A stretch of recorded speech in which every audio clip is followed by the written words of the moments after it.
Good morning, welcome back to my channel. তোমরা কেমন আছো? আশা করি তোমরা সকলেই ভালো আছো। আমিও ভালো আছি, আমার পরিবারের সকল সদস্য ভালো আছে। হুগলি জেলার ছোট্ট গ্রাম ধনিয়াখালীর থেকে আমি অদিতা আমার নতুন ভিডিওতে তোমাদের জানাই অনেক অনেক স্বাগত আর ভালোবাসা। তো আজকে একটা নতুন ভিডিও শুরু করছি, তো সঙ্গে থাকো, আশা করি ভালোই লাগবে। তো এখন কিন্তু অনেক বেজে গেছে, এখন 11টা বেজে গেছে। এখন তোমাদেরকে আমি গুড মর্নিং জানাচ্ছি, যদি আমি অনেক সকাল সকাল উঠে আমার সমস্ত কাজকর্ম সব সব কমপ্লিট করে ফেলেছি। তো আজকে আজকে একটু যাব হচ্ছে কোথায় বলো তো? আজকে যাব আশ্রমে। আশ্রমে যাবো মানে হচ্ছে আমাদের মঠের আশ্রম, যেখানে আমি দীক্ষা নিয়েছি, রামকৃষ্ণ আশ্রম। তো আমাদের ধনিয়াখালীতে একটা অনেক বছর হয়েছে, অনেক বছর মানে হয়েছে, আমি 18-20 বছর তো অবশ্যই হবে, কিন্তু আমি অতটা ডিটেলসভাবে তোমাদেরকে আমি বলতে পারছি না। তাহলে আমি পরে জানাচ্ছি তোমাদের দাদার থেকে জেনে কত বছর আশ্রমটা হয়েছে।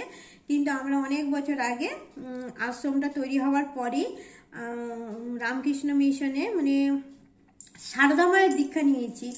এখন যদিও আমি সারদা মার প্রভুপাদ দুজনেরই দীক্ষিত, তার তবুও তো গুরুই, হ্যাঁ, গুরুর তুল্য তার কিছু নেই।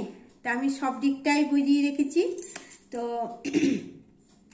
আজকে যাবো আশ্রমে, বাৎসরিক অনুষ্ঠান হচ্ছে। কালকে হয়েছে বিবেকানন্দের জন্মদিনের উৎসব হয়েছে, কিন্তু আমি যেতে পারিনি। কালকে তো আমি সারাদিন বাড়িতেই কাজকর্ম করতে পারিনি। তোমরা তো জানো আমি সেদ্ধ ভাত খেয়েছি। রাত্রিবেলা হোটেল থেকে রুটি তরকারি এসছে, আমি একটুখানি আলু চচ্চড়ি করেছিলাম আমার মতন করে, তার থেকে তোমার দাদাকে একটু দিয়েছিলাম। কিন্তু বাদবাকি ওরা কিন্তু হোটেলের রুটি, হোটেলের তরকারি আর ডিমের টেবিল মনে হচ্ছে, হ্যাঁ ডিমের টেবিল খেয়েছে। তা আমি যেহেতু খাই না, আমি মুড়ি খেয়েছিলাম তোমার দিয়ে আলু চচ্চড়ি দিয়ে। তো যাই গিয়ে কালকেটা কেটে গেছে, কালকে আমি একদম সময় পাইনি। আর আজকে এত দেরি হলো তোমাদেরকে গুড মর্নিং উইশ করতে, কেননা কালকে অনেক পেন্ডিং কাজগুলো আজকে আমি সেরেছি। তো আজকে যাই হোক গিয়ে, আজকেও আমি মেয়ে যেহেতু খিচুড়ি খায় না, ওখানে খিচুড়ি হবে, তো ওর জন্য আমি সেদ্ধ ভাত বসিয়ে দিয়েছি। আর অল্প কটা মুড়ি খেয়েছে। বিড়াল ছানারা আজকে সকাল থেকে এখনো পর্যন্ত তাদের পাত্তা নেই, তাদের মনে হয় পেটটা ভরা আছে, তাই তারা খেতে আসেনি। তো দুজন এসে বসে আছে, কিন্তু এখনো আমাকে ডাকেনি মা বলে, যে মা আমাকে খেতে দাও। তাই জন্য ওদেরকে এখনো খেতে দিইনি। ওদের দুধ গরম করে ঠান্ডা করে রেখে দিয়েছি, যখনই ম্যাও ম্যাও ম্যাও ম্যাও করবে তখনই তোমাদের দিদিকে ওদেরকে খেতে দেবে। তার যখনই মায়ের কদর হবে, যখনই খিদে পেয়েছে বলবে বাচ্চারা, তখনই তাদের খেতে দেওয়া উচিত। তার আগে যদি দাও না, তাহলে পাতে পড়েই থাকবে খাবার, যেমন আমার ছেলের ব্যাপারে হয়েছিল। তাই জন্য আমি এখন অনেক সতর্ক হয়ে গেছি, খেতে না চাইলে, না কাঁদলে খেতে দিই না, ঠিক আছে? ইয়ার কি মারছি, মনে কিছু করে না। তো মেয়ের জন্য আমি সেদ্ধ ভাত বসিয়ে দিয়েছি, আলু সেদ্ধ আর পাঁচকুড় কি বলে গাজর, আর মেয়ের উচ্ছে ভাতে দিয়ে ভাত বসিয়ে দিয়েছি, ঘি দিয়ে মেয়ে খেয়ে নেবে। আর আমি আর তোমার দাদা খাবো হচ্ছে খিচুড়ি। খিচুড়ি খেতে আমার খুব ভালো লাগে। আমি ঘরে খিচুড়ি রান্না করতে পারি না, ওই আলেকালে এক আধ দিন করি, কেন আমার কেউ খিচুড়ি ভক্ত না। কিন্তু তোমার দাদা খিচুড়ি ভক্ত না হলেও আজকে খাবে, যেহেতু আশ্রমে অনুষ্ঠান আছে, মানে আশ্রমের ব্যাপার, তো ওই জন্য খাবে। তো ঠিক আছে, আমার বকবক আমি এখানে এখন শেষ করলাম। তো দেখা হচ্ছে মঠে, ততক্ষণ আমার টুকটাক কাজগুলো করিনি। আর বিড়াল ছানাগুলো যদি আসে তোমাদেরকে দেখিয়ে দিচ্ছি, একবার ওয়েট করো। আজকে নিচেই নেমেছে আমাদের পাঁচকুসোনা নেমে গাছুল করছে। কি হলো মা? ঠান্ডাতে নেমেছ? এত কুড়ে কি বলবো, হাত থেকে নামে না কুড়েমের জন্য। মাঝে মাঝে তো বাইরের ঘরে না হিসু করে ঘরেই করে দেয় জানো। আর আমি হয়তো জানলাম না, পরের দিন হলুদ হয়ে যায়, সেখানটা আবার ঘষে ঘষে মুছতে হয়। তো পাঁচকু নেমে পড়েছে, পাঁচকু খেলা করছে, হ্যাঁ লাফিয়ে খেলা করছে। খেলা করো শোনা, ওই যে বাবা। চলো, তোমার আলু সেদ্ধ আর গাজর সেদ্ধ বসিয়ে দিয়েছি, তোমাকেও দেব, দিদিকেও খেতে দেব পরে। বিড়াল ছানাদের দুধ মুড়ি ঠিক করে নিয়েছি আজকে। কিন্তু এটা না মাদার, এটা আমুলের দুধের প্যাকেটের দুধ, বুঝলে তো, আমুল দুধ। এটা আজকে গরুর দুধ পাইনি, যে গেছে যখন তখন শেষ হয়ে গেছে। আর যে আমার ছানারা ডাকছে, চলো চলো চলো চলো চলো চলো চলো চলো চলো চলো চলো, এই তো আমার, চলো চলো চলো, আসো আসো আসো আসো চলো।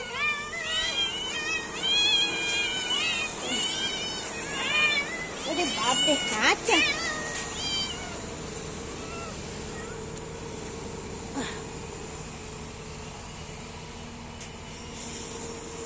আমার কাকা শ্বশুরের ছেলে, ছোট ছেলে, মানে একখানা বাড়ি আছে আর একখানা বাড়ি করছে, ওই জন্য এত আওয়াজ হচ্ছে, বুঝলি তো।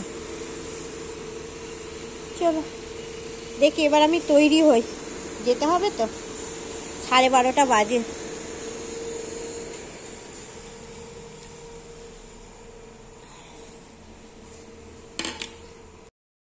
আমি আর তোমার দাদা ভাই অলরেডি মঠে চলে এসেছি। এটা হচ্ছে বেলুড় মঠের আদলে, বেলুড় মঠই এটা, হ্যাঁ, এটা হচ্ছে মঠের ভেতরটা। আর মঠটাকে খুব সুন্দর করে সাজানো হয়েছে, কেন তার 12ই জানুয়ারি বিবেকানন্দ স্বামীজির জন্মদিন ছিল, তাই জন্য খুব সুন্দর করে সাজিয়েছিল। যে আমি যদি রাত্রিবেলা আসতে পারতাম তাহলে তোমাদেরকে আরও সুন্দর সাজানোটা দেখাতে পারতাম। যে এই সামনের এই ইয়েটা, ওখানে স্বামীজির স্ট্যাচু তৈরি হলো, এবার নতুন উদ্বোধন হলো। দেখেছো কত মানুষের সমাগম হয়েছে। এটা হচ্ছে এটা ছিল হচ্ছে তোমার হচ্ছে বাৎসরিক অনুষ্ঠান। এখানে সকলকে নিমন্ত্রণ করা হয়, যে আসবে সেই খেতে পাবে আর কি। যে খিচুড়ি, পায়েস ভোগ ইয়ে ছিল, খাবারে ছিল মেনুতে, কেন অনেক তো, প্রচুর, মানে 2000 তো অবশ্যই হবে, আমার কম মনে হয়। আর মঠের বাইরেটা না এত ফুল গাছ দিয়ে এত সুন্দর সাজানো, মানে আগাগোড়াই সাজানো, খুব ভালো লাগে দেখতে। তো আমি একটু ঘুরে ঘুরে তোমাদেরকে দেখাবার চেষ্টা করছি।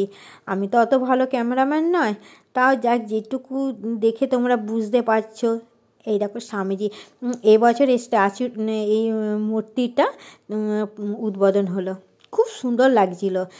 উদ্বোধনের সময় যেতে পারিনি, কারণ সকালবেলা হয়েছে তো যেতে পারিনি, তোমার দাদা গিয়েছিলো, আমি যেতে পারিনি। তো এখানেই আমরা দীক্ষিত, বেলুড় মঠেই আমরা দীক্ষিত, মানে মা শারদার মন্ত্রেই দীক্ষিত হয়েছিলাম প্রথমে। তো আমি এখানে আসি, মানে তোমার দাদা না সময় পেলেই চলে আসি, কিন্তু আমি আর সময় পেলে যাওয়া এটা হয় না।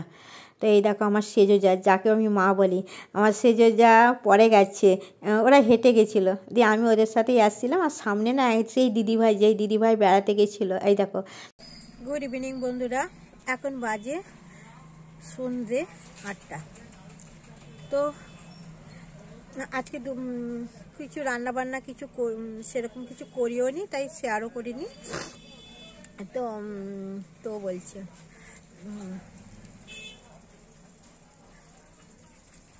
আজকে আশ্রমে গেছিলাম, সেই আশ্রমে আজকে প্রতিষ্ঠা দিবস ছিল, ওখানে খাওয়া দাওয়া করেছি। দিয়ে ওখানে খানিকক্ষণ থাকার পর আমি দোকানে চলে এসেছিলাম। আসার পর ভেবেছিলাম বিকেলবেলা যাত্রা শুনতে যাব 6টার সময়, কিন্তু ব্যাড লাক, যাত্রা শুনতে যাওয়া হলো না, কেন দোকানে এত কাস্টমার এসে পড়েছে যে, আর ছেলে দুটো এবেলাও ডুবিয়েছে, তো তাই জন্য আর যাত্রা শুনতে যাওয়া হয়নি।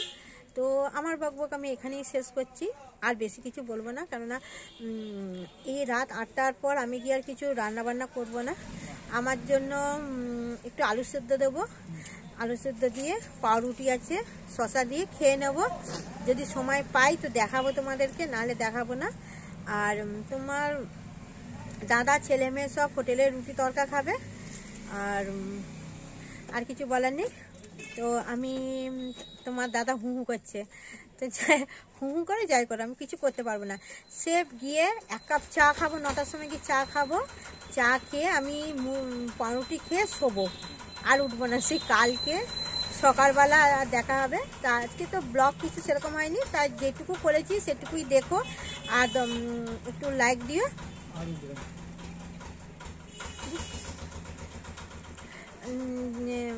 তোমার দাদা আসবে না আমার ভিডিওতে, বলেছে 10,000 সাবস্ক্রাইবার হলে তবে যাব। দাদার বাড়ির লোকও তাই বলেছে, এখন আসবে না কেউ, আসতে হবে না, আমার বন্ধুরা আমাকে দেখলেই হবে, তাই তো। তো যাই হোক গিয়ে, তা টাটা, গুড নাইট। এখন আমি দোকানে বসে আছি, এখনও দোকান গুছানো হয়নি, খানিকটা গুছিয়েছি খানিকটা হয়নি।